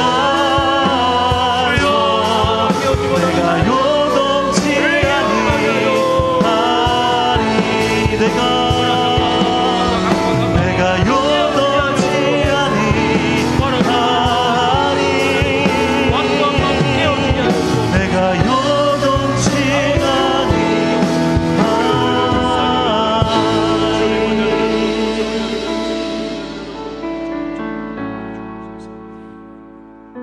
형제자매는 다 한번 일어서시겠습니까? 다시 한번 기도할 때 주의 성령에 충만케 되어서 성령님과 동행하고 성령에 충만하여서 성령님의 감정, 성령님의 마음, 우리의 마음을 덮게 하여 주셔서 우리가 악한 생각과 죄악의 생각을 마음에 품으려 할 때마다 성령이 거부하고 성령이 튕겨내고 악한 말 입에 튀어낼 때 내려 할 때마다 성령이 깜짝 놀라서 나를 사로잡고 막을 수 있도록 내 발과 나의 손이 잘못된 길을 가려할 때마다 내 안에 가득한 성령이 나를 막고 가로막고 내 마음을 요동쳐서 나로 하여금 잘못된 것을 선택하지 않도록 저를 주관해 주시게 주여 내게 성령으로 충만케 하여 주십시오. 성령에 사로잡히게 하여 주십시오. 나의 마음과 생각이 악한 길을 걷지 않도록 성령에 사로잡히게 하여 주십시오. 나의 감정이 악성 감정에 사로잡히지 않도록 성령으로 충만케 하여 주십시오. 나의 입술이 더러운 말을 일전에 맺지 아니하도록 내 입술을 주장해 주십시오. 주여 성령으로 충만케 하여 주옵소서. 주님 한 번 부르고 동성으로 기도합니다. 주여 나의 기도하는 것보다 주여 성령의 사랑을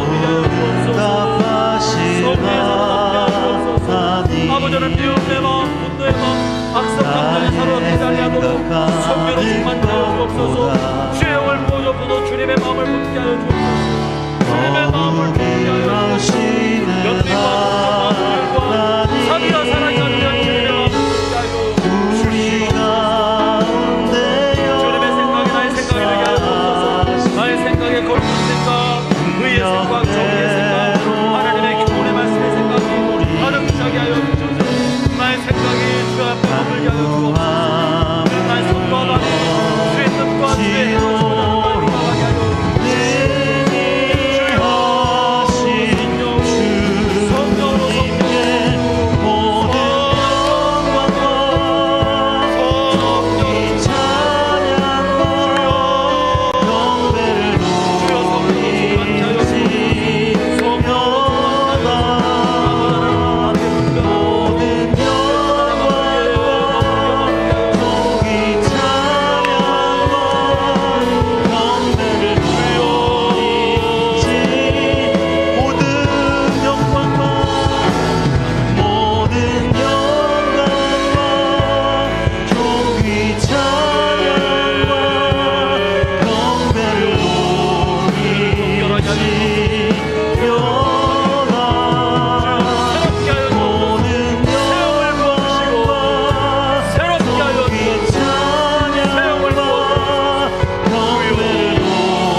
하나님 아버지, 우리에게 잘못한 사람, 마음을 아프게 한 사람, 고통을 주었던 사람을 이 밤에 예수님의 이름으로 용서합니다. 그들의 마음을 풀어줍니다. 나로 인해 마음에 묶임이 되지 않도록, 나로 인해 마음이 불편하지 않도록 그들을 풀어줍니다. 용서합니다. 자유케 합니다. 하나님, 나보다 더 잘 되게 하여 주십시오. 형통하게 되게 하여 주십시오. 성령 충만하게 하여 주십시오. 하나님, 은혜 안에 머물며 살게 하여 주십시오. 하나님, 그 사람을 축복해 주시옵소서. 하나님이여, 주의 이름으로 축복합니다. 용서합니다. 이제 하나님이여, 저희 허물과 죄악도 용서해 주시고, 이제 성령 안에서 다시 한번 저희를 성령으로 충만케 하여 주옵소서. 정결함을 얻게 하여 주옵소서. 죄사함 받은 확신 가운데 거하게 하여 주옵소서. 아버지 하나님, 깨끗게 된 확신 가운데 거하게 하여 주옵소서. 거룩함의 확신 가운데 살 수 있게 하여 주시옵소서. 성령으로 충만케 되고, 마음과 생각과 손과 발이 입술이 성령으로 충만케 되어 깨끗함을 얻게 하여 주시옵소서. 주님 감사합니다. 주님 감사합니다. 주님 의지합니다. 주께서 가르쳐 주신 기도대로 우리가 먼저 다른 사람을 용서하고, 주님으로부터 받은 큰 용서에 기초하여 다른 사람을 용서하고, 오늘 내가 지은 크고 작은 많은 죄들을 하나님 앞에 용서함 받기를 원하오니 주여, 저희를 정결케 해 주옵소서. 예수님 이름으로 기도합니다. 아멘. 이제 끝으로 각자 하나님 앞에 감사의 기도를 드립시다. 지나온 한 주간, 어제 오늘 일을 생각하면서 하나님의 은혜에 감사합시다.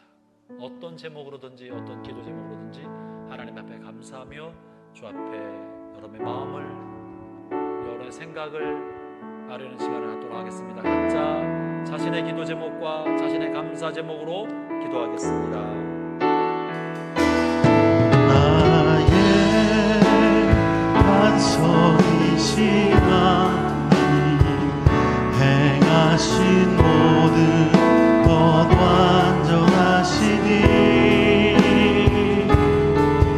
나의 생명 되신 하나님, 내게 행하신 일 찬양합니다.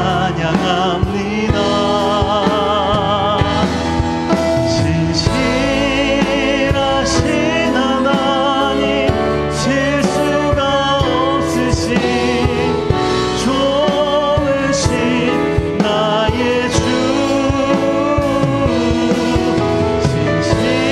진실하신 하나님, 실수가 없으신 좋으신 나의 주, 나의 반석이신, 나의 반석이신 하나님, 내게 모든 것 완전하시니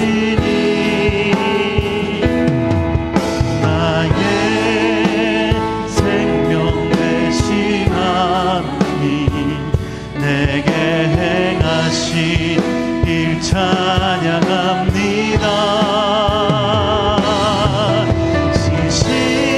진실하신 하나님, 실수가 없으신 좋으신 나의 주,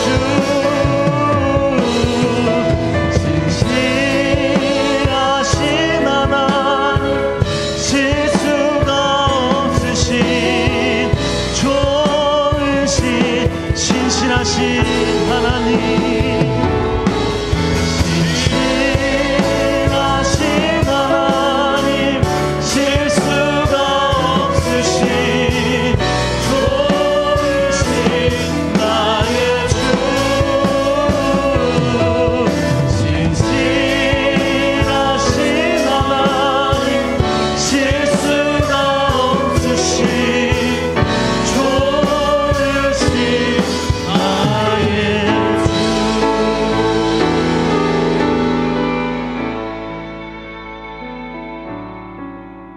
우리 같이 한번 다시 이 찬양으로 하나님 앞에 영광을 돌릴까요? 나의 반석이신 하나님, 행하신 모든 것 완전하신 나의 생명 되신 하나님, 나의 생명 되신, 내게 행하신 일 찬양합니다. 행하신 일 찬양합니다. 신실하신 하나님, 신실하신 하나님, 실수가 없으신 좋으신 나의 주, 진실하신 하나님, 실수가 없으신 좋으신 나의 신실하신 하나님, 진실하신 하나님, 실수가 없으신 좋으신 나의 주, 진실하신 하나님, 실수가 없으신 좋으신 나의 주. 하나님 아버지 감사합니다. 우리 가운데 행하신 크고 놀라운 일을 인해 감사합니다. 허물 많고 죄 많아 영원한 형벌 가운데 떨어질 저희를 예수님의 보혈로 건져주시고 죄 씻김 받게 하여서 하나님의 거룩한 자녀를 삼아 주셨습니다. 삶의 의미도 없이 목적도 없이 욕심과 정욕대로 살던 저희를 주께서 건지셔서 영원한 하나님의 자녀가 되게 해주셨사오니 하나님 은혜가 크고 놀랍고 감사합니다. 돌이킬 줄 모르고 회개할 줄도 모르고 나밖에 몰랐던 나를 주님 자녀 삼아 주어서 이만큼이라도 변화되게 해주셨습니다.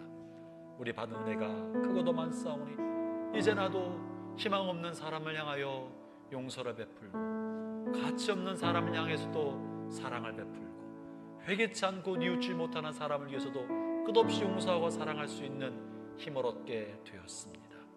오 하나님, 이 힘으로 살게 하여 주십시오.